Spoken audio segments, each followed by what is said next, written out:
Sahabat keluarga Indonesia, kemampuan berbahasa reseptif, ekspresif, bahkan abstrak itu selalu dilalui oleh anak-anak autis dalam metode ABA tingkat advance seri kedua ini. Dan tahukah Anda, ada hal yang menarik untuk mengajarkan anak dengan menyenangkan, yaitu menggunakan bola. Mau tahu seperti apa? Langsung ya kita lihat. Terapis melakukan instruksi kepada anak dari jarak jauh kurang lebih 5 meter. Dengan menginstruksikan beberapa hal, misalnya mengambil bola, melempar bola, menendang bola. Mas Riza nanti menendang, ya. Oke, sekarang lempar. Iya, lempar. Iya, lempar. Bagus, tangkap. Lihat, tangkap. Pinter, tendang. Tendang. Iya, tangkap. Iya, lempar. Bagus. Dan selanjutnya ialah kemampuan berbahasa ekspresif. Berbahasa ekspresif ialah kemampuan untuk mengungkapkan apa yang ia inginkan secara lisan. Salah satunya adalah melabel kategori item. Berikut contohnya.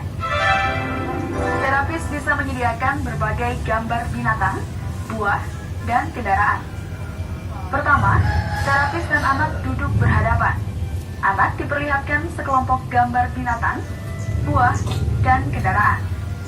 Kedua, anak disuruh menunjuk dan menyebutkan mana yang termasuk kelompok binatang, buah, dan kendaraan. Terapis memberi prompt bila anak melakukan kesalahan. Kelompok kendaraan, kelompok buah. Iya, sekali lagi ya. Coba dilihat. Kelompok binatang, kelompok kendaraan, kelompok buah. Iya, kelompok apa ini? Buah. Kalau yang ini kelompok kendaraan. Kalau ini kelompok binatang. Oke. Yang kedua ialah kegiatan melabel item-item suatu kategori.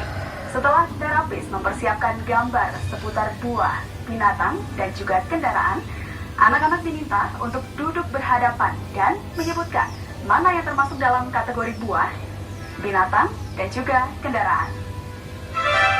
Sekarang Irfandi mengelompokkan kembali. Ada kelompok binatang, ada kelompok kendaraan, ada kelompok buah. Oke, sekarang Irfandi ambil ya. Oke, binatang, sapi.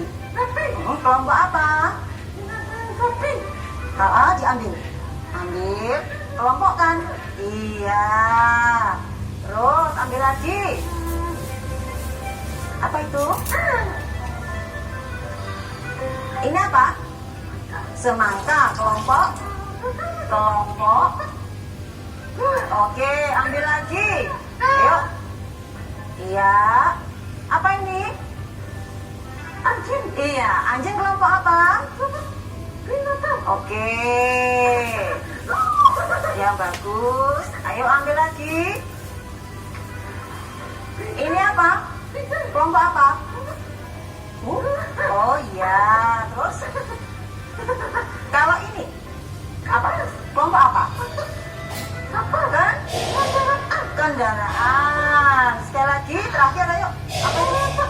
Kelompok kendaraan. Iya. Ada anjing, ada sapi, ada ayam. Semuanya kelompok. Oke. Nih dilihat. Ada yang bagus. Ayo dilihat. Ada terus kapal dan semuanya ini kelompok bagus. Ayo ini ada pisang, terus iya semuanya ini kelompok apa? Kelompok buah. Oke, tepuk tangan Irfandi. Oke, ya. Yang ketiga ialah kegiatan menceritakan kembali suatu gambar. Kita memberikan aktivitas dengan terlebih dahulu memberikan kartu sekuen gambar berseri sebanyak 3 gambar. Oke, sekarang Irfan bercerita. Ceritakan.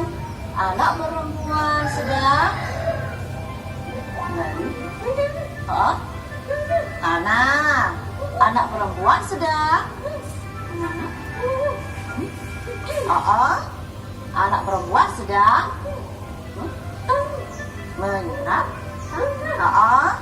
Bunganya, tanamannya Oke, siapa yang hebat? Kegiatan ini diharapkan 1. Anak memahami cerita gambar pertama sampai gambar terakhir. 2. Anak mampu mengurutkan urutan cerita sesuai gambar. 3. Anak mampu menceritakan sesuai urutan melalui gambar. Kemampuan berbahasa abstrak akan kita bahas bagaimana menjawab pertanyaan bila dan juga menyempurnakan kalimat secara logis. Bahasa abstrak biasa dilakukan seseorang untuk melahirkan pikiran-pikiran dan juga gagasan-gagasan dalam perasaan. Dan ada beberapa tahapan dalam terapi kemampuan berbahasa abstrak. Koterapis duduk di belakang anak dengan tujuan untuk dapat memberikan prompt verbal bila anak ragu. Anak diharapkan menjawab secara respons spontan bila ditanya oleh terapis. Makan yang bagus. Yuk, sekali lagi ya. Kalau Irfan dilapar, apa yang Irfan dilakukan? Makan. Kalau Irfan merasa haus, apa yang Irfan dilakukan? Minum. Terapis bisa memberikan beragam pertanyaan lebih, seperti contohnya, bila kamu sedih, menangis.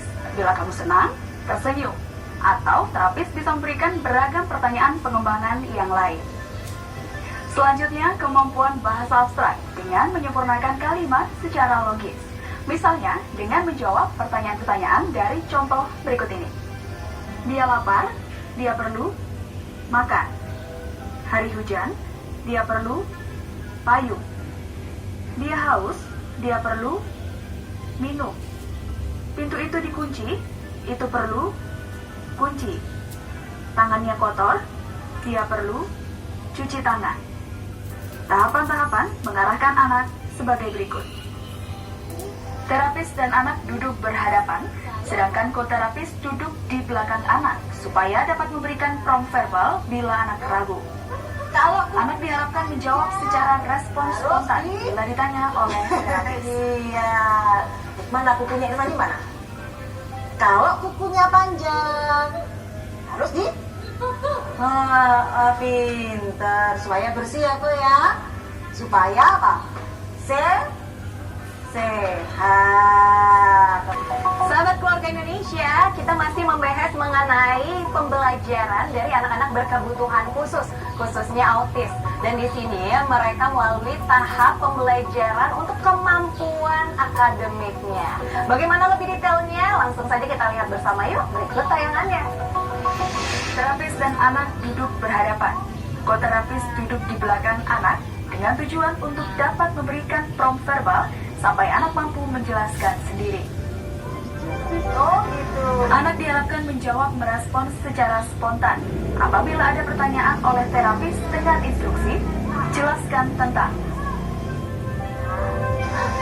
Terapis bisa mengambil tema pertanyaan dengan saling adanya keterkaitan. Misalnya, dokter, rumah sakit, obat. Terapis bisa mengambil tema pertanyaan yang saling berkaitan, seperti contohnya, guru, sekolah, dan juga papan tulis. Mengikuti arahan dari teman-temannya, ini merupakan bentuk dari kemampuan sosialisasi. Dan berikut ini tahapan dari terapi kemampuan sosialisasi. Terapis menginstruksikan salah satu anak untuk melompat dan meminta anak menirukan. Dengan instruksi, tirukan. Iya, ayo Mas Adi tirukan. Bagus. Ayo, yuk. Mbak Nia tirukan. Pintar. Mbak Nia tirukan. Pintar. Iya, Mbak Nia tirukan. Bagus. Mbak Nia tirukan. Bagus, tepuk tangan untuk Mbak Nia. Oke. Anak mengajak temannya bermain papan, misalnya gakon atau papan seluncur. Terus, iya, terus. Iya. Oke. Bina diri sangat penting untuk membantu sang anak bisa masuk ke sekolah reguler atau TK. Bina diri adalah suatu proses dan latihan terhadap sang anak autis terkait dengan aktivitas hidupnya sehari-hari. Dengan tujuan meminimalisasi atau bahkan menghilangkan sama sekali ketergantungan terhadap bantuan orang lain. Dan berikut ini beberapa contoh proses bina diri. Siapkan wastafel dengan cermin di belakangnya. Kedua, siapkan sikat gigi anak yang lembut. Ketiga, siapkan pasta gigi untuk anak. Keempat, siapkan gelas berisi air minum untuk kumur. Terapis berdiri berdampingan dengan anak, kemudian terapis menggosok gigi sendiri. Oleskan pasta ke bibir anak agar anak mau melaksanakannya. Kemudian terapis berdiri di belakang anak. Siapkan sikat gigi anak yang sudah diberi pasta gigi. Prompt penuh untuk menggerakkan tangan anak memegang sikat gigi dan membawa ke mulut anak. Masukkan di antara kedua bibir anak. Gosokkan sikat gigi ke atas dan ke bawah secara lembut sambil berkata-kata mengiringi setiap gerakan atau aktivitas. Setelah beberapa kali digosokkan, pertama cukup 5 kali. Anak diinstruksikan berkumur dengan air minum dalam gelas.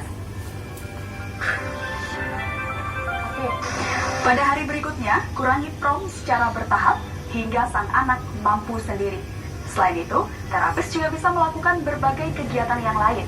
Contohnya, membuka kaos kaki sendiri, minum air dari cangkir, dan lain sebagainya. Wow, menarik sekali ya. Semoga saja informasi tadi membuat kita semakin bertambah pengetahuannya tentang anak-anak berkebutuhan khusus ya. Dan saya Citra Angia mewakili kerabat kerja yang bertugas mohon pamit undur diri. Sehat-sehat dan wassalamualaikum warahmatullahi wabarakatuh. Sampai jumpa.